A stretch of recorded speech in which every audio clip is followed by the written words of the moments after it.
Ilana Masad's Beings. And I really enjoyed this book. The title of this book is very polysemous because it's beings where you think, oh, this is definitely a science fiction book. But Beings really is about the characters, the four main characters in this book. If you're afraid, not afraid, but if you're just like, oh, that's a science fiction book about UFOs and alien abductions, I'm not going to be interested in that. And that is the reason why I grabbed it.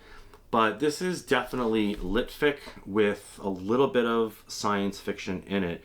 It basically tells the story from an archivist who is writing the story about the couple, I think in 1961, that supposedly was abducted by aliens. And they were making the rounds back then, going on tours. A book was written about them, which I did run out to buy, called The Interrupted Journey by John G. Fuller.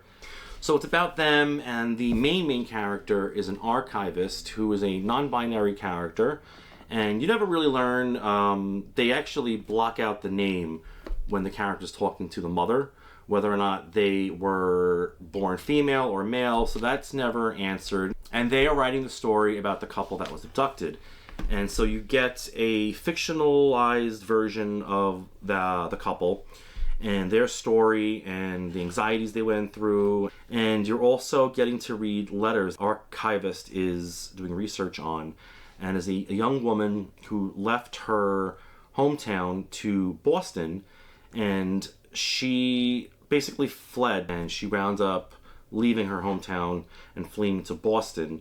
And she's basically setting her new journey as just living her own truth. And it's about people and the relationships. There's letters going from the Boston character to this girl that she was in love with, and the girl stops writing back to her, and she's sad and she's alone, but then she starts to make some new friends. And she's a writer in the novel. She writes science fiction novels. You hear about the prejudices against female writers back in the early 1960s.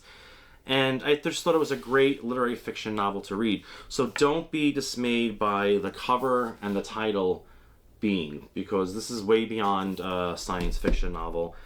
And, you know, there are a couple of scenes early on talking about the abduction that could be a little bit creepy. And I definitely think you should check out this book. Appreciate a good under-the-radar novel, Beings.